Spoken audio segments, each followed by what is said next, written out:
La fin des classes sans Marie-Douce et Corentin est terne et ardue. Les dernières semaines ont passé à pas de tortue.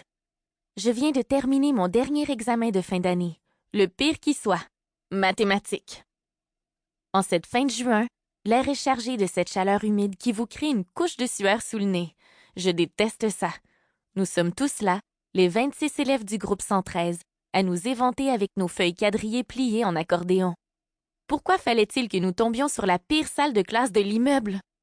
Une seule petite fenêtre laisse passer un mince filet d'air chaud au-dessus de nos têtes. 3 heures pour terminer 12 pages de problèmes et d'équations. À ma droite, Constance Desjardins transpire et semble sur le point de pleurer. Je le devine à ses soupirs répétés et au changement de position frénétique qu'elle exécute depuis la dernière heure. Je sais à quel point l'absence de Marie-Douce lui a nui dans les derniers jours. C'était toujours elle qui aidait Constance à étudier. « Tu t'en es sortie? » C'est la question que je lui pose dès que la cloche sonne et que M. Huard ramasse nos feuilles. L'air qu'elle me fait m'inquiète.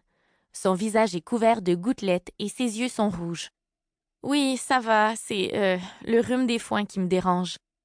Autour de nous, les gars et les filles courent en riant. L'année scolaire vient de finir.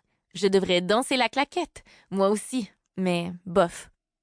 L'été qui se dresse devant moi comme un gouffre d'ennui ne me réjouit pas. « On va faire un pyjama party ce soir », m'annonce Constance. « Ah oui? Avec qui? » « Ben, juste Samantha et moi. T'es invité si tu veux.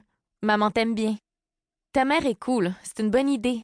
À quelle heure? »« T'arrives quand tu veux. » Les jours qui suivent, je passe beaucoup de temps chez Constance. Samantha arrive et repart à sa guise, puisque le père de Constance est son grand-père. C'est une drôle de famille. Ils sont, disons, rafraîchissants. Parfois, c'est Samuel qui entre en trombe. Comme nous avons pris l'habitude de jouer au Monopoly sur la table de la cuisine, nous le regardons se faufiler, fouiller dans le frigo, se faire un sandwich après l'autre et déguerpir non sans avoir énervé sa jumelle Samantha d'une blague plate quelconque. Chaque fois qu'il entre, mon cœur s'arrête. J'espère toujours qu'il nous demande de l'inclure dans notre jeu, chose qu'il ne fait jamais. Il ne m'a pas reparlé depuis le départ de Corentin et de Marie-Douce. Quand Samuel décide d'ignorer quelqu'un, il le fait avec brio. Tant pis pour moi.